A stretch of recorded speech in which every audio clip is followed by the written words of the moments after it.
nama saya Vivi Fantio Takus, NIM 2023-83011. Saya dari Pendidikan Guru Sekolah Dasar.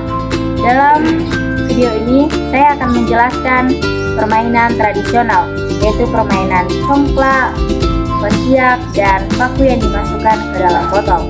Sebelum itu, saya menjelaskan permainan ini untuk memenuhi tugas saya, yaitu tugas mata kuliah permainan olahraga tradisional.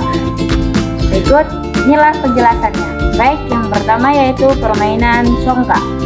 Permainan congklak diperkirakan berasal dari Afrika, kemudian menyebar ke Timur Tengah, India, dan Asia Tenggara melalui jalur perdagangan. Permainan ini telah dimainkan sejak ribuan tahun lalu.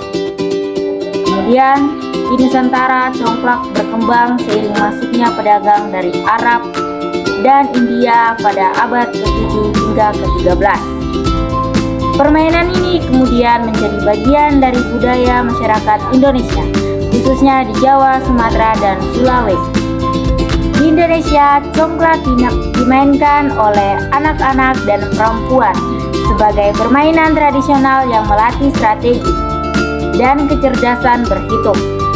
Papan congklak biasanya terbuat dari kayu dengan lubang-lubang kecil yang diisi biji-bijian, kerang, atau batu kecil sebagai poinnya. Berikut, inilah bentuk permainan congklak. Ayo. Cara memainkan congklak. Yang pertama, persiapan. Permainan congklak dimainkan oleh 2 orang. Gunakan papan congklak yang terdiri dari 14 lubang kecil. Setiap lubang kecil diisi dengan 7 biji congklak. Yang kedua, aturan dasar. Pemain menentukan siapa yang memulai lebih dulu, biasanya dengan cara undian. Pemain pertama memilih salah satu lubang sisinya, mengambil semua biji, lalu membagikannya searah jarum jam satu persatu ke lubang berikutnya. Jika biji terakhir jatuh di lubang yang masih berisi biji lain, pemain harus mengambil semua biji di lubang itu dan melanjutkan penyebaran. Jika biji terakhir jatuh di lubang kosong miliknya sendiri, pemain berhak mengambil semua biji di lubang lawan yang berhadapan dan menyimpannya di lubang besar miliknya. Yang ketiga, giliran bergantian. Jika pemain tidak bisa melanjutkan giliran, berpindah ke lawan. Permainan terus berlanjut hingga semua biji di lubang kecil habis. Yang keempat, menentukan pemenang. Setelah semua lubang kecil kosong, pemain yang memiliki biji terbanyak di lubang besar adalah pemenangnya. Permainan congklak melatih beberapa otot, terutama yang berkaitan dengan gerakan tangan dan jari. Otot-otot yang berlatih saat bermain congklak antara lain: yang pertama, otot jari. Digunakan saat mengambil dan menjatuhkan biji congklak ke dalam lubang papan. Yang kedua, otot tangan dan pergelangan tangan. Terlibat dalam gerakan menggenggam, mengayun, dan merentangkan tangan saat bermain. Yang ketiga, otot lengan. Digunakan saat mengangkat tangan berulang kali untuk mengambil dan menyebarkan biji congklak. Yang keempat, otot bahu. Mendukung gerakan tangan saat memainkan congklak dalam jangka waktu lama.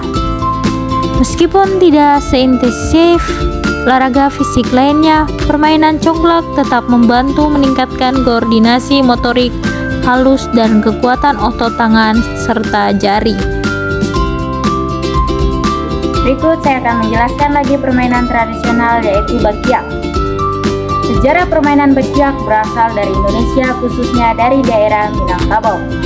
Seiringnya waktu, batiak berkembang menjadi permainan yang mengutamakan kekompakan dan kerja sama tim. Permainan ini sering dimainkan dalam acara perayaan rakyat, seperti Hari Kemerdekaan Indonesia. Seiringnya waktu, batiak berkembang menjadi permainan yang mengutamakan kekompakan dan kerja sama tim. Permainan ini sering dimainkan dalam acara perayaan rakyat seperti Hari Kemerdekaan Indonesia, serta dalam kegiatan sekolah dan perlombaan olahraga tradisional. Permainan batiak disebut permainan tradisional karena sudah ada sejak lama dan diwariskan secara turun-temurun di berbagai daerah di Indonesia. Permainan ini juga mencerminkan budaya lokal. Gunakan bahan sederhana seperti kayu, serta dimainkan dalam berbagai acara adat atau perayaan rakyat.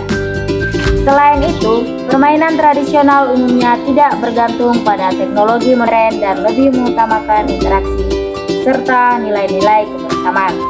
Permainan bakiak termasuk dalam olahraga juga karena memiliki unsur gerak fisik yang melatih kekuatan, keseimbangan, koordinasi, serta kerjasama tim. Mari kita saksikan bagaimana cara bermain permainan tradisional bakiak. Cara memainkan bakiak. Yang pertama, persiapan. Permainan bakiak dimainkan secara berkelompok, biasanya 3-5 orang per tim.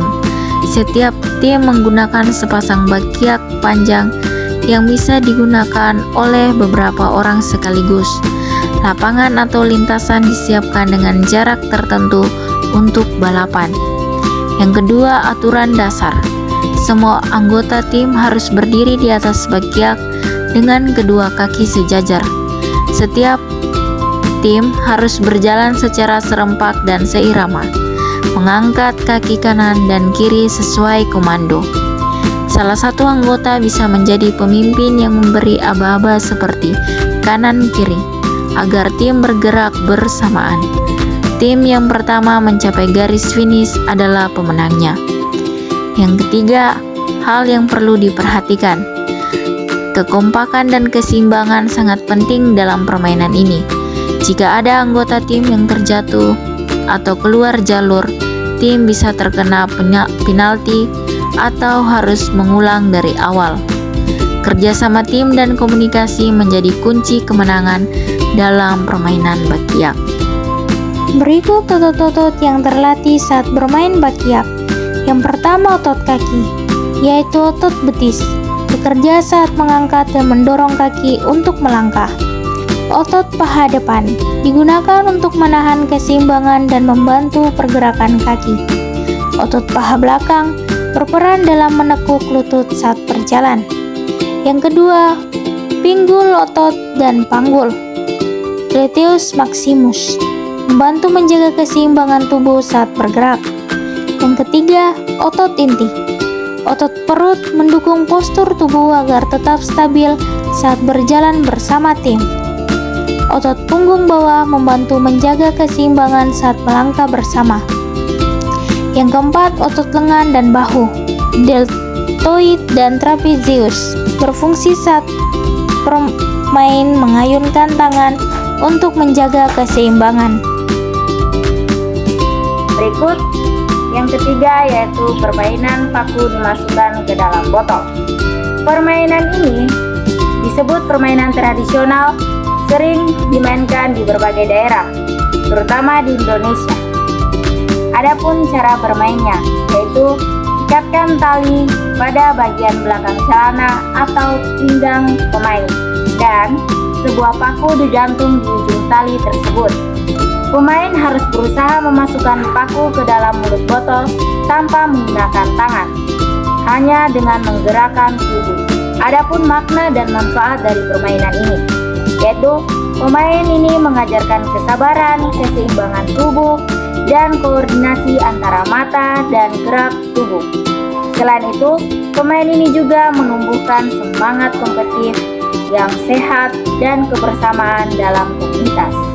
Berikut mari kita saksikan bagaimana permainan tradisional ini dimainkan.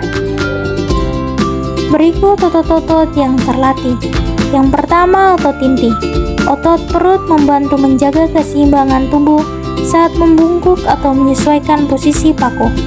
Otot punggung bawah berperan dalam menopang postur tubuh agar tetap stabil saat bermain. Yang kedua, otot tangan dan lengan. Otot bahu berfungsi saat menggerakkan tali dan mengarahkan paku. Otot lengan atas digunakan saat mengontrol gerakan naik turun tangan untuk menyesuaikan posisi paku. Otot pergelangan tangan membantu dalam gerakan menggenggam dan mengarahkan tali dengan tepat. 3. Otot kaki. Otot paha digunakan jika pemain harus sedikit menekuk atau menyeimbangkan posisi tubuh saat bermain. Sekian dan terima kasih penjelasan dari saya. Semoga bermanfaat. Bye-bye.